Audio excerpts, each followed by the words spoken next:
किसान, बदलते भारत की शान।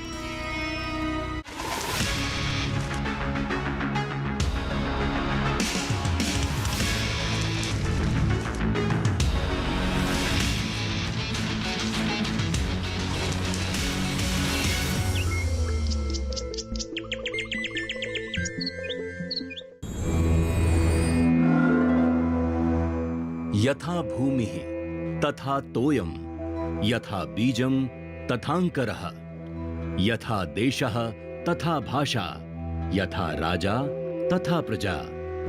अर्थात जैसी भूमि होती है वैसा ही पानी होता है, जैसा बीज होता है वैसा ही अंकुर होता है, जैसा देश होता है वहां के रहने वालों की वैसी भाषा होती है, जैसा राजा होता है प्रजा भी वैसी ही होती है।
नासिक अंगूर निर्यातक के रूप में भी सबसे आगे है, हो भी क्यों ना।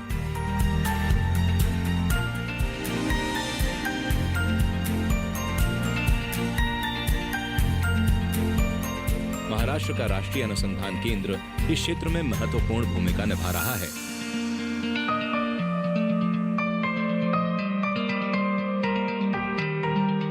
यह संस्थान पुणे में स्थित है।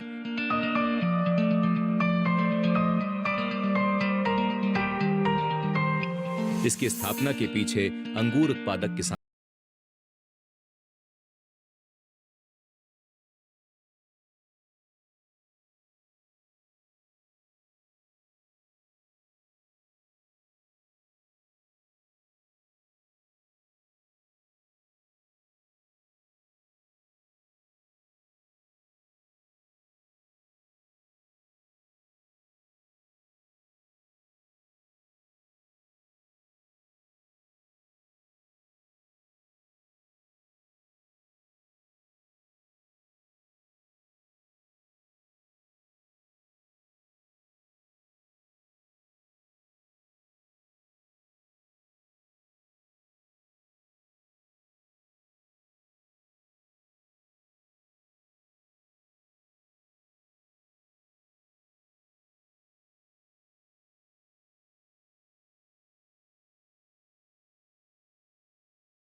ICAR national research centre for grapes अंगूर अनुसंधान के लिए देश का प्रमुख संस्थान है। इस इंस्टीट्यूट का स्थापना हुई थी 1997 में इन पुणे, और तब से ये संस्थान अंगूर की जो फसल उत्पादन, फसल सुरक्षा और post harvest technology, that means कटाई के बाद जो टेक्नोलॉजीज़ है, उस हर पहलू में अंगूर उद्योगों का जो स्टेक होल्डर्स है उनको सेवा प्रदान कर रहे हैं। ये संस्थान अंगूर के कोई कमर्शियल वैराइटीज़ रिलीज़ किया है जो पूरे देश में काफ़ी पॉपुलर हो चुका है। वर्ष 2004 में हमारे जो संस्थान इसको एपेडा और FSSAI द्वारा राष्ट्रीय संप्रेषण प्रयोगशाला का मान्यता प्राप्त हुई थी। इनिशियली फॉर एक्सपोर्ट, बाद में इंपोर्ट एज वेल एज सारे डोमेस्टिक प्रोडक्ट के जो फूड सेफ्टी है उसको रेगुलेट करने के लिए। आइए अब समझते हैं संस्थान की कार्यविधि को और शुरुआत करते हैं NRL लैब से, यानी राष्ट्रीय रेफरल प्रयोगशाला से। और हाँ, साथ ही समझते हैं इस संस्थान की निर्यात नीति को। आइए। अंगूर निर्यात किए जाने वाले महत्वपूर्ण ताजे फलों में से एक है, लेकिन निर्यात के पूर्व अंगूर को कुछ मानकों पर खरा उतरना जरूरी है, क्योंकि तय सीमा से अधिक कीटनाशक का इस्तेमाल करने पर निर्यात में बाधा आती है, जिसे दूर करने के लिए एपीडा वाणिज्य मंत्रालय ने निर्यात के लिए टेबल अंगूर में कीटनाशक अवशेषों को नियंत्रित करने के लिए ट्रेसेबिलिटी सिस्टम स्थापित करने के ICAR NRC को राष्ट्रीय रेफरल प्रयोगशाला NRL के रूप में मान्यता दी,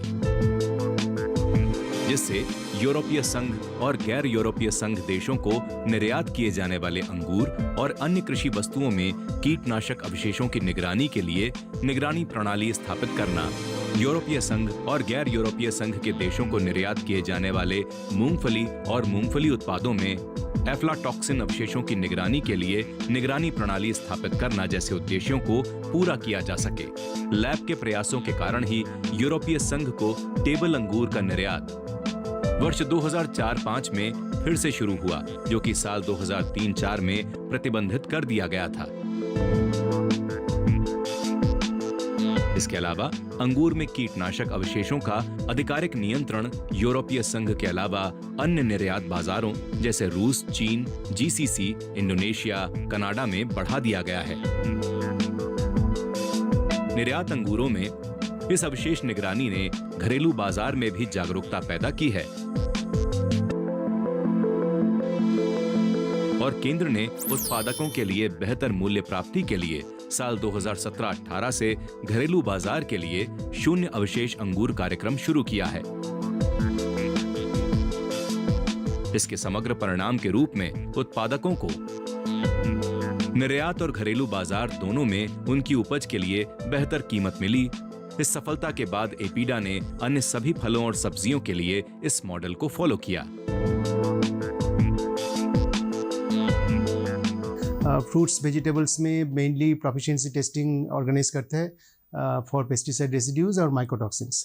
ये जो फैसिलिटी है, ये फैसिलिटी शुरू से ही इतना अच्छा से एस्टेब्लिश हुई है कि ग्रेप में और बाद में बाकी भी फ्रूट्स वेजिटेबल्स में जितने प्रकार के पेस्टिसाइड्स आने का चांस है, आइदर फ्रॉम डायरेक्ट और इनडायरेक्ट सोर्सेस, ये सारे पेस्टिसाइड का टेस्टिंग का जो मेथोडोलॉजी है ये हम लोग डेवलप किया है। और पूरे देश में जितने लेबोरेटरीज है, एक्रीडेटेड लेबोरेटरीज, जो लोग एपेडा या food safety standards authority of India के माध्यम से फूड टेस्टिंग करते हैं, सब लोग हमारा ही मेथड यूज़ करके फूड टेस्टिंग कर रहा है। तो इसमें क्या हुआ, इसमें एक बहुत बड़ा एडवांटेज हुआ कि हमारा एक्सपोर्ट रिजेक्शन कम हो गई, हमारा प्राइस रियलाइजेशन इन मार्केट बहुत बढ़ रहा है, प्लस हम लोग इंपोर्ट जो सैंपल मटेरियल आती है डिफरेंट कंट्रीज से, उसका भी एज ए रेफरल सेंटर हम लोग उसको चेक करते हैं। अब वक्त हो गया है एक छोटे से ब्रेक का। मिलते हैं ब्रेक के बाद।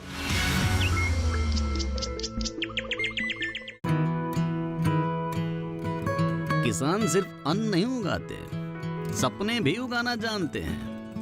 इन्हीं सपनों के लिए फसल उगाने का खर्च कवर करता है SBI का किसान समृद्धि ऋण, जो पूरी करे प्रगतिशील किसान की हर आवश्यकता।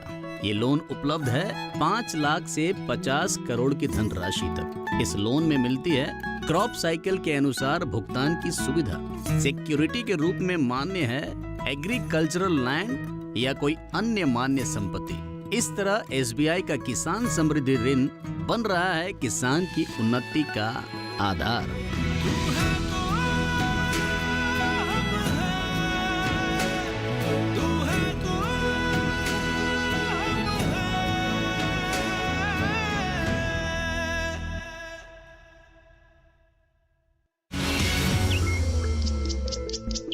वेलकम बैक दोस्तों। ब्रेक के बाद आप सबका फिर से स्वागत है। आइए अपने राष्ट्रीय अंगूर अनुसंधान केंद्र के सफर को आगे बढ़ाते हैं। आइए।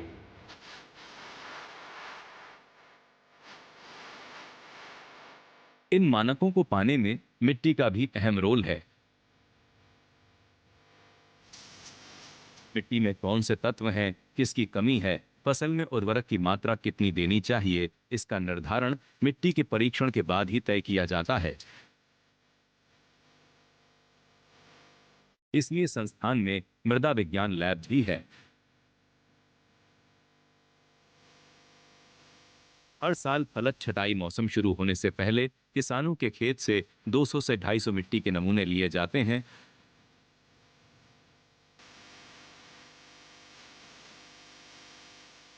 और उनका विश्लेषण किया जाता है। विश्लेषण के आधार पर मृदा स्वास्थ्य कार्ड वितरित किए जाते हैं जो पोषक तत्वों के उपयोग को तर्कसंगत बनाने में मदद करते हैं।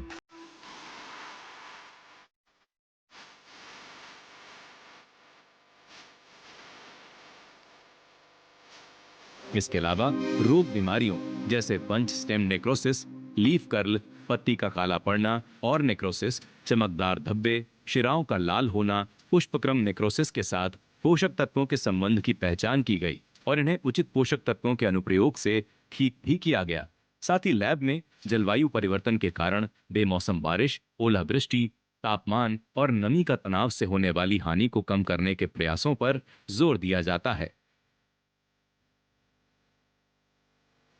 सिंचाई के सही तरीकों पर भी काम हो रहा है जिससे कम से कम पानी के नुकसान पर बढ़िया पैदावार ली जा सके। इसके लिए लैब ने कुछ तकनीकें विकसित की हैं। आइए उन्हें समझते हैं। महाराष्ट्र में जहाँ पर कि सबसे ज़्यादा अंगूर खेती होती है, 80 के दशक से के अनुसार जब टेम्परेचर बढ़ने लगा और पानी कमतरता आने लगी, कमी आने लगी, वहाँ पर रूट स्टॉक का उपयोग किया जाने लगा। अब रूट स्टॉक आने से क्या प्रॉब्लम आई कि एक जो पोषक तत्व है उसका प्रबंधन कैसा करना चाहिए, बहुत सारे किसानों को समझ में नहीं आया। उसकी वजह से बहुत सारे पोषक तत्व की कमियां दिखनी शुरू हो गई। हमारे संस्थान में इस पर भी काम हुआ, शोध हुआ और लीफ कर्लिंग या फिर बन स्टेम नेक्रोसिस या फिर लीफ रेडनिंग, ये सब के ऊपर भी शोध हुआ है और फार्मर को इसके हमने ज्ञान दिया है, जिसकी वजह से आगे ये सब परेशानियां अब नहीं आ रही हैं। पानी प्रबंधक, इसमें हमने 3 अलग अलग तकनीक, शेड्यूल तो हमने तैयार कर दिया, इरिगेशन शेड्यूल, बट उस शेड्यूल में भी और आगे पानी कम कर सके उसके लिए हमने 3 तकनीक का इस्तेमाल किया है। एक है सब सरफेस इरिगेशन, जिसमें हमने देखा है कि इरिगेशन शेड्यूल के तहत, मतलब इरिगेशन शेड्यूल जो कि हम सरफेस ड्रिप इरिगेशन से करते हैं, उसके तहत हम 25% कम पानी से हमारा काम चलेगा। अजैविक तनाव जैसे कि आपका अनसीजनल रेन्स, कभी बारिश आ जाती है, हेल स्टॉर्म, जिसकी वजह से कि नुकसान बहुत हो रहा है। और पिछले 5-6 साल में अगर आप देखेंगे बहुत सारे फसल में इसका इम्पैक्ट दिख रहा है। प्लास्टिक कवर एक टेक्नोलॉजी है जिसके तहत जो इसका इम्पैक्ट है उसे हमने बहुत ही मिनिमाइज़ किया है और अभी उसका महाराष्ट्र गवर्नमेंट ने सब्सिडी भी इस पर जारी की। हर किसान जानता है कि भरपूर उपज के पीछे सबसे अहम रोल होता है गुणवत्ता युक्त पौध का। जितनी अच्छी पौध होगी, अंगूर का उत्पादन भी उतना ही अच्छा होगा। तो चलिए रुख करते हैं यहाँ की पौधशाला यानी नर्सरी।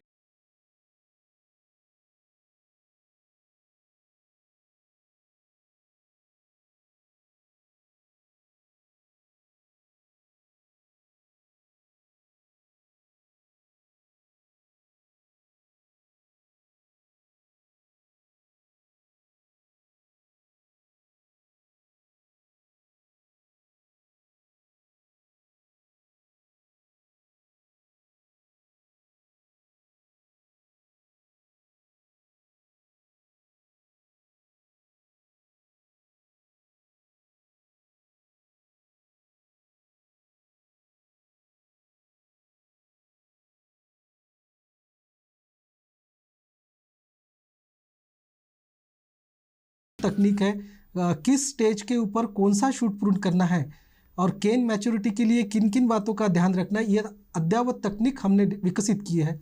इसके साथ साथ फ्रूट प्रूनिंग के बाद फ्रूट बड डिफ्रेंशिएशन एक एरिया होता है जिसमें किसानों को काफ़ी दिक्कत होती है कि कैसे पता चले कि गर्भधारणा इस काड़ी में होगी।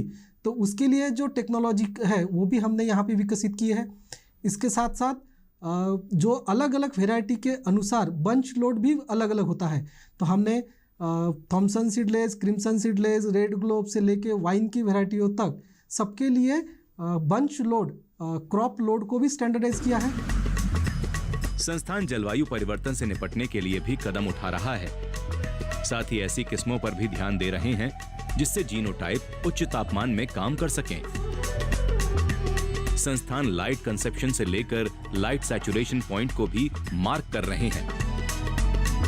अंगूर में मशीनों के उपयोग के साथ साथ आर्टिफिशियल इंटेलिजेंस का उपयोग कर रोबोटिक सिस्टम पर काम किया जा रहा है, जो फील्ड में अंगूर की कटाई से लेकर अंगूर की निगरानी में भी काम करने में सहायक होंगे। फोटोसिंथेटिकली इफिशिएंट वेराइटीज, मतलब जो जीनोटाइप हायर टेम्परेचर में काम कर सके, जिसमें फोटोसिंथेसिस की क्षमता नेचुरली ज़्यादा है और अलग अलग जगह पे काम कर सके, इसके लिए हमने उनके लाइट कॉम्पेंसेशन, लाइट सैचुरेशन से लेके पॉइंट तक का आइडेंटिफाई करने की कोशिश की है।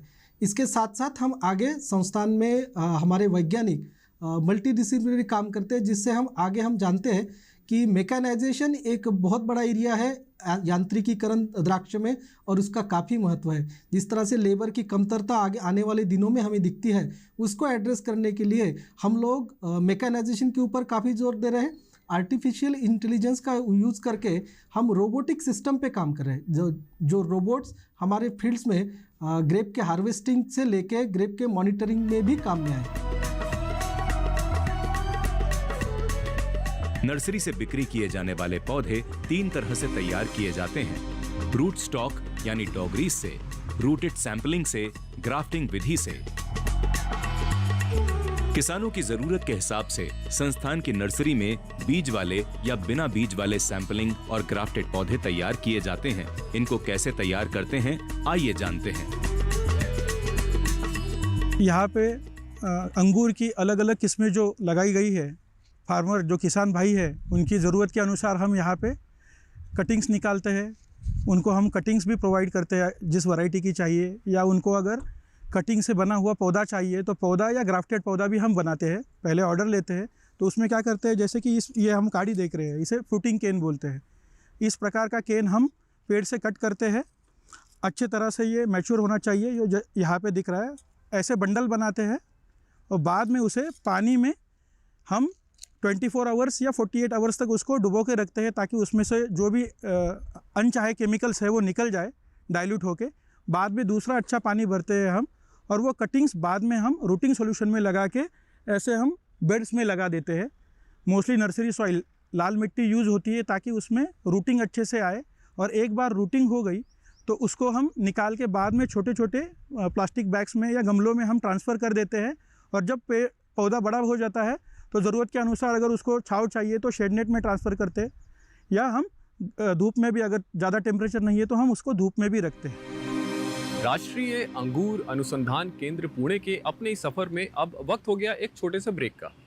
मिलते हैं ब्रेक के बाद।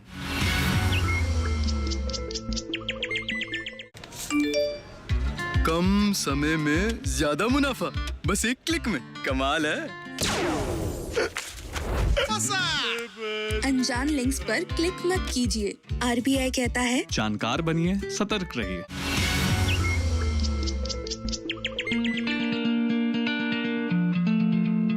अंगूर हमारी दैनिक खुराक में 2 तरह से शामिल है। एक तो ताजे फल के रूप में और दूसरा किशमिश के रूप में, यानी सूखे अंगूर के रूप में। किशमिश कैसे बनाई जाती है और किशमिश बनाने के लिए किन किस्मों का चयन किया जाता है, आइए जानते हैं।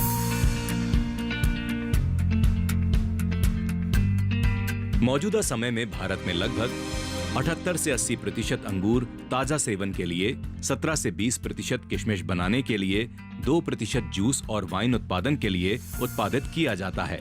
बेहतर परिणाम के लिए संस्थान ने अंगूर की खास किस्मों को तैयार किया है, जिनमें से मुख्य हैं मंजरी, मंजरी श्यामा, मंजरी मेडिका, मंजरी किशमिश। क्या है इन किस्मों की खासियत, जानते हैं विशेषज्ञ से। कि आनुवंशिक उत्थान के लिए, जिसे हम ब्रीडिंग प्रोग्राम कहते हैं, उसके तहत नई किस्मों का विकास किया जाता है और उसके लिए कई हम लोगों को जर्मप्लाज्म वैरायटीज़ की आवश्यकता होती है ताकि हम उसे संकर में ला सके। और संकरण करने के लिए विविध किस्मों की आवश्यकता होती है। जो इस तरह की अलग अलग किस्में जो पोटेंशियल पेरेंट हो सकते हैं, हमने ब्रीडिंग ब्लॉक में यहाँ पे लगाए हैं। कुल 52 किस्में ऐसी है जो हम ब्रीडिंग में यूज़ कर सकते हैं। तो ब्रीडिंग ब्लॉक में हम लोगों ने वहाँ लगाई है और यहाँ से ही हमारा ब्रीडिंग का प्रोग्राम चलता है। संस्थान के पास अंगूर के लिए राष्ट्रीय सक्रिय जर्मप्लास्ट साइट के रूप में फील्ड जीन बैंक है, जिसमें देश विदेश में करीब विभिन्न स्रोतों से एकत्र किए गए करीब 477 अंगूर के जर्मप्लाज्म को अनुसंधान में उपयोग के लिए रखा जा रहा है।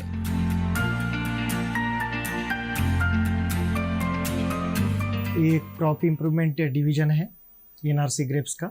तो जर्मप्लाज्म अगर आपके पास पर्याप्त मात्रा में है तो आप कोई भी हाइब्रिडाइजेशन या ब्रीडिंग प्रोग्राम करते हैं या सिलेक्शन करते हैं तो आपको सहूलियत रहती है, ताकि आप जो वैरायटी आपको ब्रीड करना है उसमें आप इन जर्मप्लाज्म का एज अ पेरेंट के तौर पर इस्तेमाल कर सकते हैं। तो जितने जर्मप्लाज्म आपके पास ज़्यादा होंगे तो ब्रीडिंग में आपको आसानी रहेगी और अच्छी आपको पॉपुलेशन मिलने के चांसेस अच्छे रहेंगे। तो हमारे यहाँ 470 से अधिक जर्मप्लाज्म का फील्ड जीन बैंक में कलेक्शन संस्थान ने मेंटेन करके रखा है, जो कि एक्टिव कलेक्शन के तौर पे हम लोग ब्रीडिंग प्रोग्राम में जो तरह तरह के ब्रीडिंग प्रोग्राम संस्थान में चलाए जाते हैं उसमें हम लोग उसका उपयोग करते हैं। खरपतवार हर फसल के लिए नुकसानदायक होता है। ऐसे में अंगूरों के बागों में इन पर नियंत्रण कैसे करें, आइए जरा अच्छे से समझते हैं। ये है राष्ट्रीय अंगूर अनुसंधान केंद्र का मंजरी फार्म, जहां उन मशीनी तकनीकों पर काम किया जाता है जो खरपतवार नियंत्रण और बढ़िया पैदावार में सहायक हैं। जैसे केन शेडर, इससे अंगूर की 2 लाइन के बीच आने वाली घास को काटने में उपयोगी। ESS, कम समय व कम पानी में बेहतर छिड़काव में उपयोगी। वीडर मशीन, लाइन में आने वाली घास को नियंत्रित करने के लिए। ये राष्ट्रीय कृषि अनुसंधान केंद्र में जो इंजीनियरिंग सेक्शन है उसमें अंतर्गत जो मैकेनाइजेशन विंग है, तो यहाँ पे क्या है कि बड़े बड़े हाई एंड मशीनरीज हम यूज़ करते हैं, जिसको ट्रैक्टर रिक्वायरमेंट कम से कम 40 HP का है। ये आप देख रहे हैं, ये ESS स्प्रेयर है। ESS यानी कि इलेक्ट्रोस्टैटिक स्प्रेयर। इसमें क्या होता है कि हम कम मात्रा में पानी यूज़ करके और कम समय में स्प्रेइंग कर सकते हैं। खास करके ये यूज़ किया जाता है PGR के लिए। PGR यानी कि प्लांट ग्रोथ, जैसे GA वगैरह हो गया, 6BA वगैरह हो गया, तो उसका यूज़ करके हम कम मात्रा में और कम समय में उसका छिड़काव करके, और इसका फ़ायदा ये होता है कि हमें जो इनिशियल लेवल पे जो प्रूनिंग थिनिंग करना पड़ता है वो थिनिंग ऑटोमेटिकली यहाँ से होता है। तो ये इसका एक फ़ायदा है। और एक ये इम्पोर्टेड मशीन हमने मंगवाई थी ESS करके। बाजू में आप देख रहे हैं सीडर मशीन है। सीडर मशीन का हम यूज़ करते हैं जो प्रूनिंग के बाद जो काड़ियाँ नीचे गिरती है उसको डिस्पोज करना थोड़ा एक प्रॉब्लमेटिक हो जाता है किसान के लिए। तो उसके लिए हम वो सीडिंग के लिए वो मशीन चला के पूरा उसका बारीकी करके वो as a biomass also use कर सकते हैं। तो जो मशीन का जो फ़ायदा ये है कि काड़ी का जो बायोमास हम बगीचे में यूज़ कर सकते हैं। और उसके बाजू में आप देख रहे हैं कि एक ट्रैक्टर ऑपरेटेड वीडर मशीन है। तो क्या होता है कि दोनों लाइन में तो वीड कंट्रोल करना आसान है, लेकिन जो वाइन्स की लाइन है वहाँ पे वीड जो आता है उसको कंट्रोल करने के लिए वो ट्रैक्टर ऑपरेटेड वीडर मशीन हम यूज़ करते हैं। उसमें एक सेंसर लगा रहता है, जैसे पेड़ आ जाता है तो वो सेंसर उसको सेंस करके पीछे ले खींच लेता है। जो साइड में जो लगा है वो आपका टाइन्स वगैरह है, तो पेड़ जैसे चला जाता है तो वो उसको अभी फिर से ये करके वो वीड को कंट्रोल करता है। तो ये इस टाइप की मशीनरी हमारे पास हमने ला के रखी है, क्योंकि हमारा एरिया ज़्यादा है और उसको मैकेनाइजेशन करने के लिए, क्योंकि पूरा जो काम है वो लेबर से पॉसिबल नहीं है, इसलिए हम ज़्यादा से ज़्यादा मैकेनाइजेशन पे हम ध्यान दे रहे हैं। तो ये जो मशीनरी है हमने, जैसे ESS हो गया, बाद में सीडर हो गया, फिर ट्रैक्टर ऑपरेटेड वीडर हो गया,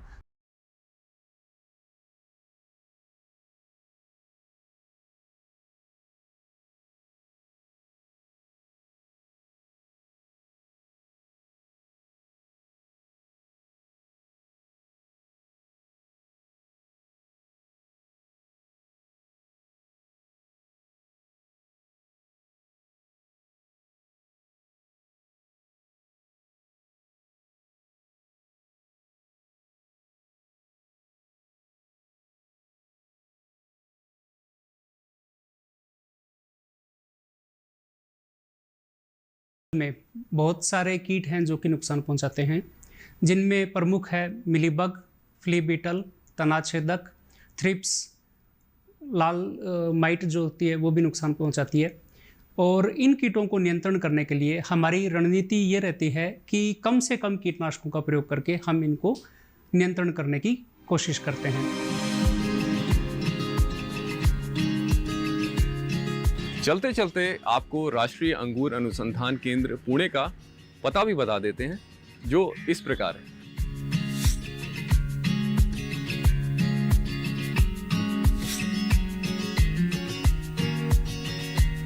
आप भी अपनी प्रतिक्रिया दे सकते हैं, कार्यक्रम के बारे में बता सकते हैं, यहाँ कुछ बदलाव चाहते हैं तो वो भी शेयर कर सकते हैं। इसके लिए आप हमें मेल कर सकते हैं।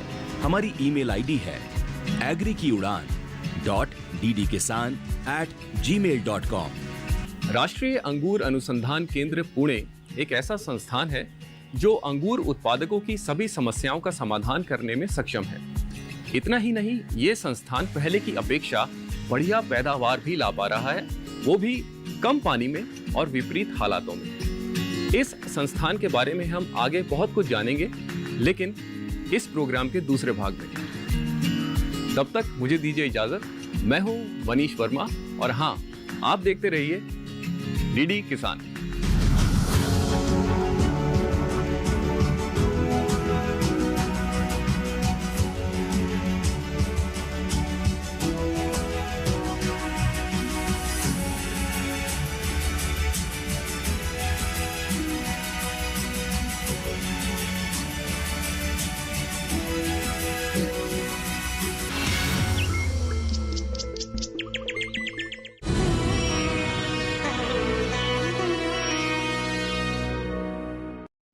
हाईटेक